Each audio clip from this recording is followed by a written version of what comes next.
Hello guys, and welcome to a new Steel Division 2 video today by me, Vulcan. Today I have for you a battle group preview of the 26th Guards. Please remember everything you are about to see is in beta and therefore subject to change. So my battle group today is the 26th Guards cluster memes. We'll get into why that is called that later on. But for now, let's jump into the Recon tab. So the aim of this video is just to show off all of the units available in the 26 Guards and maybe give some recommendations on choices and so on. I do often mess around with the divisions quite a bit though, so there may be some units that I'm just testing out at the moment. But first of all, we have the Sniperi.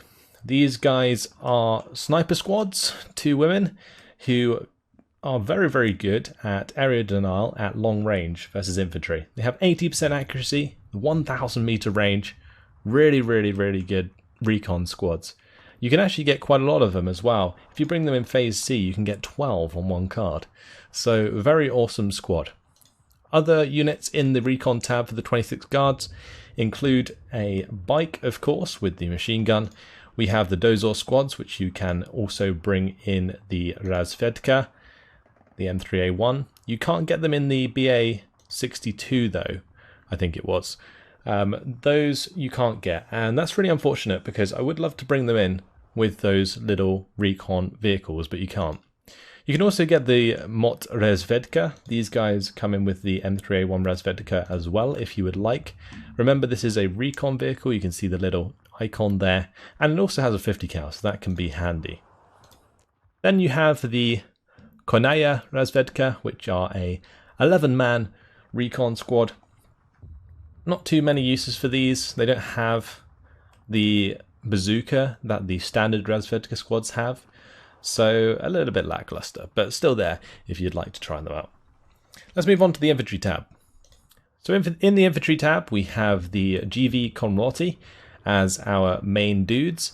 They provide us with a 2 vet command in phase A, which increases their radius, and I do like to have the 2 vet command as much as possible, just so that I don't have to move them around as much and keep up with my other forces. Then I've got the Gvardia with the PTRD. These guys are great for just killing units in the early game, armored units that is. And then we also have a newer unit, the Sturmovniki. These guys have 2-star veterancy on every phase, and they come with 2 flamethrowers, and they're 8-man squads. These guys are insane at close combat. As well as those 2 flamethrowers, they've got 6 per push, which is awesome. So definitely worth taking. I take some in A, I take some in C. You can only get 2 cards of them, so make sure you know where you want them.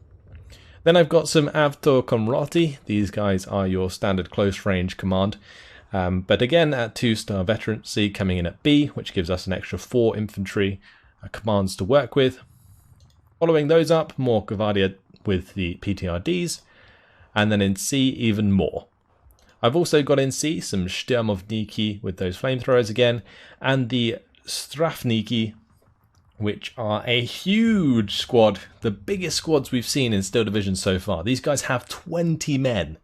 And that's absolutely insane. 13 Mosen Nagants, the 3 per push, 3 DPs and a PTRD. So very strong squads. They cost a lot though, 40 points apiece. Whether or not I'm going to be bringing in all of this infantry in the late game remains to be seen. I might need to set it to Juggernaut in order to bring them in. Let's go through the other units that are available in the infantry tab though. We have the NKVD, the good old military police. Gotta run from these guys, even if they're friendly. Then after that, we have the Saperi with the Papush, the TNT, and the Panzerfaust. These guys are relatively good early on. The great thing about them is you can actually bring them in jeeps, which are really fast, much faster than the Studebaker. So you can get them to places that the enemy might not expect if you bring them in at the start of the game. Then we have a command bike. We've got the Avtomachiki, which we've seen before in the other division that is available. We also have the Sturmovniki, which are the 8-man squad, but this time instead of 2 flamethrowers, they have the DP and a couple of the frag HE. So pretty decent squads, but I definitely prefer the Sturmovniki with the flamethrowers for close range combat. These guys also come in at 2-star vet, so if you want to really push the veterancy in your division, these and the Sturmovniki with the flamethrowers are fantastic, and I definitely recommend both of them, honestly. The Saperikamorti and the Sturmkomroti are the last two squads, the Sturmkomroti being the same models as the Sturmovniki, a 6-man command squad with smoke. Pretty nice actually, but they are limited in availability, so that would be why you probably would avoid bringing them in. Moving on to the tank tab, we have some new tanks to show off today, starting with the KV-1E, which I bring in Phase A with no veterancy. These bad boys have 110mm of frontal armor and a 76mm gun. They actually have the same side armor as a Tiger, so that kind of gives you an idea of how strong these things actually are. 100mm of penetration on its main gun does also mean that it can take on things like Stugs, which are in the game now, which is really awesome, and also Panzer IVs. So great early game tank for supporting infantry and gives you quite a lot of armor to work with. They are slow, however, with that 44 km/h road speed and 23 km/h off-road speed.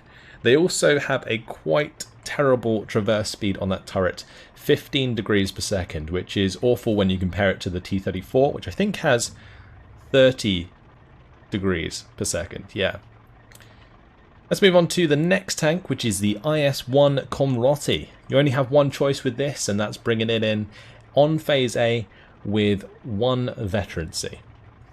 But this is a beast of a tank. It has 170mm of frontal armor, 100mm of side and rear armor, which I think is the most armor values on a tank we have in the game so far. Of course, we haven't seen King Tigers or IS-2s yet, and I expect them to have way more armor, but so far, this is the biggest beast on the battlefield.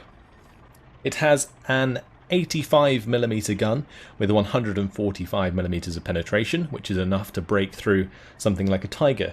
So fantastic in the early game for dealing with the 5th Panzer. Just make sure you don't get it side shot or lose it early on, otherwise you maybe find you have problems breaking through the heavy tanks of the Germans.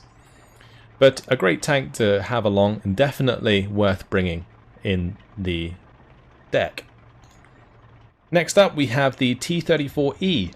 I bring these in at Phase B with the 1 veterancy. They're your standard T-34 with the 90mm of front armor. They have a 100mm penetration gun.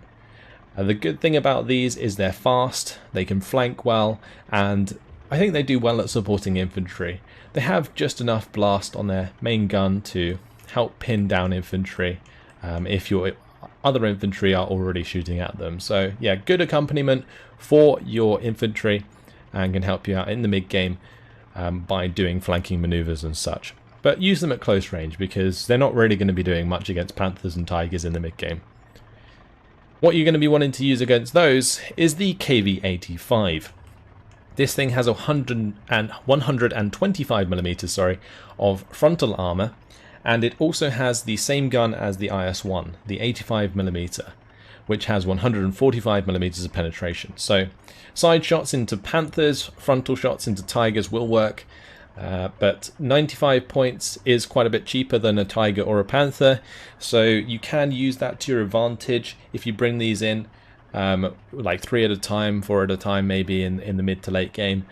You can definitely take on like a little group of Tigers or something, but generally I would wait until you're at close range to really sort of make these go to work, because that penetration will be able to take out those kinds of tanks. It does suffer a little bit on the speed. 25 km/h off-road is not too great, especially when you compare it to like a T-34E, which has 40 km/h off-road. But there we go, 40% accuracy, 2,000 meter range, of course, like most tanks. Last of all, we have the KV-1S Komroti, which is sitting here all lonely on its card, which I have not selected. We only have 4 cards available in the tank tab. This is an infantry division, so it makes sense. But the KV-1 Comrade just doesn't quite make the cut. 95 front armor, millimeters that is, of front armor. 100 millimeters of penetration on its main gun. It has basically the same stats as the KV-1E but worse, and you can only get them at low availability. They can be worth bringing maybe if you need a little bit more command, but that's something that should really be catered for in your infantry tab and potentially your artillery tab, where you can now also get command. Furthermore, you can obviously use your commander units to give command to things like artillery, so yeah, that's always worth bearing in mind as well. I just don't think they fit into this division. Moving on to the support tab now, we're starting with the combat squad in Phase A. This is one of our commanders. We also have the M2 combat in Phase B. Make sure you bring in both of these. One tip for this combat squad, make sure you bring them in the jeeps as opposed to the half track, because half track is really slow. Moving on, we have the Ognjemachiki. This is a 2-man flamethrower squad, and they have smoke grenades. Really good for the 100 meter range engagement. They can beat squads with like 11 men, 13 men quite easily, because the flamethrower makes the enemy run around like headless chickens. So definitely worth having to support your other infantry squads as you take over forests and so on. Then we have a couple cards of the Studebaker supply vehicles. Of course, great for resupplying your artillery, which we have quite an abundance of in this particular battle group, and also good for repairing your tanks and such. So make sure you've got ample supply if you are bringing in as much artillery as I do in this battle group. That pretty much makes up my choices, but let's have a look at some of the other units available, starting off with the 50mm mortar. So this is really interesting because it's a direct fire mortar. It doesn't work like other mortars in the game. It has 460 meters range, and yeah, just direct fires quite quickly at enemy infantry as they come towards you. It can pin them down quite fast, but it's not terribly effective when compared to either the Maxim or the SG-43.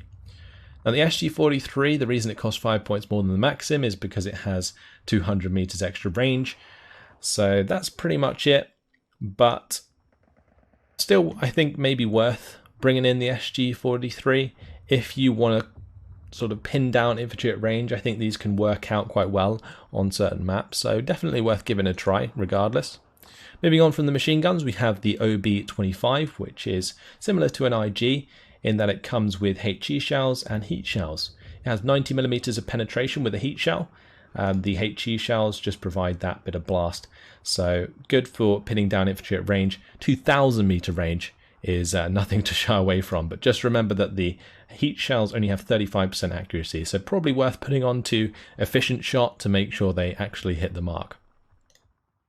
Then we have the OT-34 flame tank. This is the first flame tank that we've seen in the game. Its flamethrower though only has 160 meters range at the moment, so if you want to bring these in, they're more just going to be surplus tanks as opposed to using that flamethrower. They have the 100mm gun that's great for taking on things like Panzer IVs, so that's probably what you'd use them more than the flamethrower. So if you need more T-34s at your disposal, this is where you want to go. Then we have the M3A1 Combat, which is your Phase C command vehicle. You probably want to avoid bringing this in because it does take up quite a lot of activation points. You're basically better off kind of trying to preserve your other commander units, like this combat and the M2 combat, rather than relying on a third one in Phase C. That's the way I look at it anyway. You can of course bring it in if you find yourself losing these other commanders early on. Finally, we have the ISU-152. Very awesome big gun on this thing with the 165mm of penetration on the AP shells. But what lets the ISU down is the accuracy on its main gun. So that's what I don't really like about it. Its HE shells can do a lot of damage though, so worth thinking about bringing in. If you bring them in at Phase C with no veterancy, you can actually get 4 of them on a card. So spam these out in the late game and you may be making your opponent cry. Let's move on to the anti-tank tab. So in the anti-tank tab, we have the PTRS 41s to start, 6 available with no veterancy in Phase A. They have 35% accuracy and 35mm of penetration. Good for taking on light vehicles in the early game and assisting those infantry squads that don't have their own AT, or at least AT at range, because these guys actually have 500 meter range, so relatively decent for cracking those half tracks. I also have a card of the 45mm AT gun in Phase A. I probably shouldn't bring them in with the half track here. I would recommend changing that to the Jeep if you've got any left, because they will travel to the front line much faster than they otherwise would in this vehicle. But at 40 points apiece, 100mm of penetration on the APCR is nothing to laugh about, and the 95mm of penetration on the AP shell is also pretty decent, so can get side shots onto Tigers and kill them, which is quite something to think about. And with the abundance of them, 4 available with no veterancy in Phase A, and also 8 available in Phase B, these can be pretty damn good if you put them in the right spots. Also in Phase B, we have the Falsniki. These guys I have been trying out. They are 4-man squads with the 3 per push and a DP. They also have a Faust Baton with 90% accuracy. This has 180mm of penetration, so hit a Tiger in the side armor, and there's potential to do quite a bit of damage. These are forced to come in with high veterancy, similar to the Sturm squads in the Infantry tab. 6 of them available on the Phase B card. Finally, in Phase B, I have the Su-85s with no veterancy. You can't bring them in at C with even more availability, so Phase B it is. But with the AP shells, we have 145mm of penetration, which is decent to take out things like Tigers, but might struggle against Panthers. The APCR shells are where you're going to be hitting Panthers with the 180mm of penetration. Just bear in mind these have a pretty low aim time and their rate of fire kind of sucks. So you want to put them in an ambushing position, maybe fire them from like cover and stuff, otherwise they're just going to get chewed up since they have relatively low armor in comparison to your other tanks. Other choices in the AT tab is just the ZIS 3 AT gun. This can work as an artillery gun as well with the HE shells. It can indirect fire with basically no range limitation. Its AP shells have 105mm of penetration and the APCR shells have 135mm of penetration. So you'll be looking for side shots with this gun as well if you plan to use it as an AT gun. And that's pretty much it for the anti-tank tab. Let's move on to the anti-air tab. So the anti-air tab in the 26th Guards is not very good. You've only got 3 choices of anti-air vehicles. First of all, you have the Dushka, secondly the Maxim 4M, and finally the M15. Now the Maxim 4M is probably the most effective for Phase A. You can bring in 6 of them at no veterancy, and they'll help out your fighters early on. You will be relying quite a lot on your Air Force to provide that air cover in the early game. But moving on to Phase B, you can get more availability of these M15s, so I'm bringing them in with no veterancy in Phase B and in Phase C to max that availability and provide us with the 37mm AA, which has 2,500 meters range. Now at the moment these seem to kind of underperform. They can't really pin down units very quickly, so you may have to wait until you have 2 or 3 of these in place to really see them have a strong effect against enemy aircraft, but still worth having in comparison to the Dushka or Maxim 4M because of that extra range, which really does help out. So make sure that you are using these Lend-Lease M15s. Let's move on to the artillery tab. So to start, we have the 120mm mortars. These are great for pinning down enemy units in the early game. They have good damage and blast. 3 of them should be enough. And since they are 1-star veterancy, if you put your Phase A commander near them, you can make them 3 stars very easily. And that means that they will fire relatively quickly. But that's all I really have in the early game. And they are accompanied by these WC-52 Dushkas, because the Dushka can provide that little bit extra AA fire if I need it. And it kind of like accompanies the crap anti-air that you otherwise have. Then moving into phase B, we have the artillerists. Now artillerists, I've been asked many times what they do. Basically, they provide your front line with a radio. Now on the German side, a lot of units naturally have radios, but on the Russian side they don't, so it's quite important that you bring in the artillerist. And what the radios do is they allow you to call in corrected shot in a radius around the radio man. So any artillery that uses radios, like the B4 for example, can use corrected shot nearby the artillerists, and that's what they're there for. So bring these in, accompany your frontline troops, just don't get them into combat because they're not that great, but they will be there to help call in that corrected fire, which is more accurate and allows your artillery to aim faster. So quite important if you want to focus on a lot of artillery fire into the mid to late game, which is kind of what this battle group is built around for me. So in phase B, we also have the B4 203mm guns. These are insanely good. Well, they're kind of underperforming at the moment, but you can, if you use corrected shot, kill tanks with them already. With the 7 damage and the 7,200 blasts, they are pretty decent. Just make sure that you move them after you've fired, because they can actually move around relatively well. The 7 km/h speed is not great, but they have an engine, right? So they can just kind of drive around if they need to. And if you keep them near a road, they can actually make use of road speed, as opposed to something like an F-22, which has the same on-road speed than off-road speed. So that's something to think about. 30% accuracy if it's firing directly. You really don't want to be stood in the way of this fat old cannon if that's firing at you directly, I'll tell you that much. But decent anyway, and I've been trying them out. Pretty nice with corrected shot. Into phase C, I have an abundance of these F-22 76mm guns. They have 105mm AP shells if you want to fire them against vehicles, but they only have 30% accuracy, so I wouldn't necessarily recommend that. What these are great for really is their artillery capability. So they don't have the best damage, but if you have an abundance of them with corrected shot, they can start to do quite a lot of suppressing fire onto groups of enemies. So that's what I will use these for in the late game. Then we have finally the Andrusha. This thing is like the big daddy of the Katyusha and has 15 damage with these 300mm shells. Look how big these things are.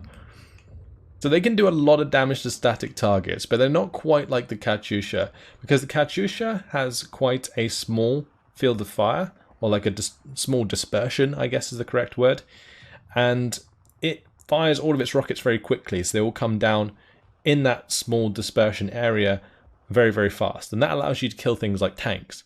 Whereas these M31 rockets work a lot better against static units like AT guns, and they're great for counter batteries, so good against things like Hummels and the Vesper and whatever your opponent is using. They do limit themselves quite a bit with the 4,550 meter range, but if you can get these on target as sort of counter battery units, they can be very strong indeed. So that's kind of the purpose of these Andrusha in the late game. Now other units in the artillery tab include the VZ-VOD UPR, which are extra command if you need them. You can actually get 6 of them on the phase B card, so if you're lacking command elsewhere in your battle group, this may be a place to pick them up if you've got the extra activation points. You can also get 82mm mortars, which gives you a bit more availability of mortars in the early game. You get 4 compared to the 3 of the 120mm, which you can see is why I bring the 120mm, because I think it's worth sacrificing that 1 mortar for a mortar that is 10 times better. But the 82mm mortars are still pretty decent, and you can get quite a lot of them in the late game if you wanted to, if you need to pin down units quickly, because they have quite a high rate of fire. You can also get more of the F-22s. You can get the Su-76Ms, which are self-propelled AT guns as well. They actually have 40% accuracy on their AP, so 105mm penetration, not too bad. Relatively good for killing maybe Panzer IVs in the early game, but wouldn't really trust them killing much else. Then you have the 120mm off-map. which is okay in certain situations, but I don't think their availability really makes up for how bad they are in comparison to other artillery units.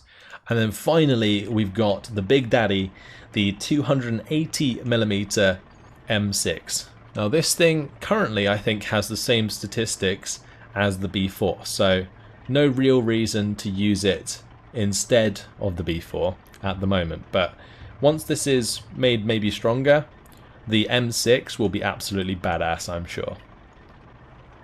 And that's the artillery tab. Let's move on to the air tab. So the air tab is actually the reason for the name of the battle group, Cluster Memes. We'll get to it just shortly, but you may have spotted it already. First of all though, we have the Yak 9s. These are your fighters, necessary in the early game to bring in at least a couple because your anti-air is so bad. So these will help cover the skies early on. Are pretty good fighters with the very good agility and the 580 km/h speed. May suffer a little bit with actually shooting things down because their armaments aren't the best, but better than nothing. But next up we have the Yak 9B in Phase A, and these things have cluster bombs. So they drop 96 2.5 kilogram cluster AP bombs, which are fantastic for destroying tanks. They have the ability to kill tigers in pairs, so pretty damn good. But bear in mind that they do cost 150 points apiece, and the tiger costs 110 points. So you're going to have to spend like 300 points on these in order to kill a tiger, but still a good way of doing so. And if you can bring them in on multiple runs, they can actually pay themselves off quite well. I've seen these actually kill off 3 tigers at once with just 2 aircraft, which is immediately paying themselves off. 330 points cost of the tigers for the 300 cost of the Yak 9Bs. So yeah, can be fantastic in the right place and can really punish grouping of enemy armor. Now I've got 2 of these in Phase A and no veterancy, and 4 of them in Phase B with no veterancy. Now the no veterancy does mean that they can be forced back quite easily by enemy AA, so bear that in mind. Kind of use them more tactically, make sure you know where the AA is, and hit where there's not. That's the way you got to use them. I also have more Yak 9s fighters in Phase B, just to make sure that I have an abundance of air force to support both the cluster bombers and, you know, support the anti-air, get those kills from the anti-air. Remember that your aircraft are the sword and your anti-air is the shield. So Yak 9Bs, they also are actually pretty good, this is worth mentioning, in a fighter role. They do have the same armaments as the standard Yak 9, and they remain to have the very good agility. So decent fighters and cluster munitions at the same time. But make sure you just send them back to reload. They actually reload very quickly, so you can bring them in for multiple runs during the game. And that's where the whole cluster memes thing comes from. Now other choices in the air tab include the PE-2R. Now recon aircraft are quite cool. I think I found out recently that you can use them to provide corrected shot to the front line. They have a radio on them, so that allows you to call in corrected shot maybe further away from the front line than usual, and that could be a decent use for them. They come in at 50 points. They do actually have frontal guns, so you could potentially chase stuff down, but probably won't do too much damage as the caliber of the frontal guns is not all that great. Other choices in the air tab include the IL-2 37mm. These things are pretty badass. They have the 37mm AP shells, which have 60mm of penetration. You can easily pop a Panzer IV with these, and you can maybe penetrate a Tiger in the rear armor or side armor, but you've got to get pretty close before that will actually happen. Maybe you could just kill them with the amount of damage it does, but either way, pretty damn good units. They've got 100 AP shells and they fire them quite quickly. If you hover these around in Phase A, they might do quite a bit of damage to enemy armor in the early game. So that's what I would use them for if I was to bring them in. Then we got a Yak 9B with 2 100 kilogram bombs. This has a reasonable amount of damage, can help you pin down enemy tanks, and maybe just kill off enemy AT guns and stuff like that. Nothing too special about them, just the Yak 9 with the very good agility still, with bombs instead of the cluster bombs. Then we have an IL-2 with bombs and the 37mm AP shells. So 2 100kg bombs, which will drop first, and then you can use the AP shells afterwards if you choose. I'm not sure that it uses the 37mm AP shells on the attack whilst it's also dropping the bombs. I think it just drops the bombs first, and then if you don't have evac Winchester on, you can then use the 37mm. So that's basically what that is. Then after that, we have a Yak 9B with more bombs. Instead of 2, we get 4 100kg bombs. So great for just one-shotting enemy AT guns. But it does only have the good agility, which can mean that they get shot down much easier. And they're also slower because they're carrying more ordnance, of course. Then we have the IL-2 with 37mm once again, but 4 50HE bombs. Pretty good for suppressing targets, not necessarily going to kill too much that easily. And then you use the 37mm to attack those armoured targets as before. Finally, we have the PE-283, which comes in with 132mm frag rockets. This is the sort of unit that you can use to pin down soft targets like enemy artillery and enemy AT guns. It's not going to do too well against enemy vehicles or armoured targets, especially heavily armoured targets. It's also pretty slow, only 400km/h speed, so nothing too special about these, especially for the cost and low availability. I'd probably avoid using these unless you want to bring them in the late game to help you pin down those pesky AT guns, but by then there's going to be a massive amount of AA and they will struggle to do their job. And that's the air tab. Let's move on to the defense tab. The defense tab is actually pretty interesting in this division. You have 6 slots available instead of the 4 that we saw on the armored division. And that's because they're supposed to be better at defending in breakthrough. So in my case, I bring in 1 card of barbed wire, 1 card of trenches, and 2 cards of the bunker maxims. But in the last 2 slots, you'll notice there are some new bunkers available. We have bunkers with an AT gun, and we also have bunkers with a PTRD. Now currently the model is like a small AT gun inside there, but I think they'll probably change that later on.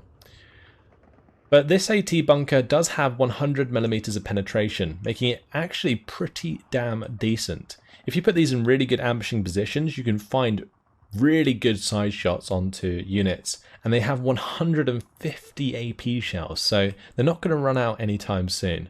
Really, really nice. Then we have the PTRD, which has 45% accuracy in the bunker and 35mm of penetration. Definitely not half as good as the AT bunkers. Just bear in mind that the AT bunkers do cost 30 points apiece. Currently, MG bunkers don't cost a thing, so always worth bringing in plenty of those. And that's pretty much it. That is my 26th Guards Cluster Memes Battle Group. So if we talk about the battle group in general, what I'm aiming for here is sort of a strong phase B into phase C, where I can kind of capitalize on the strong artillery base that I'll have.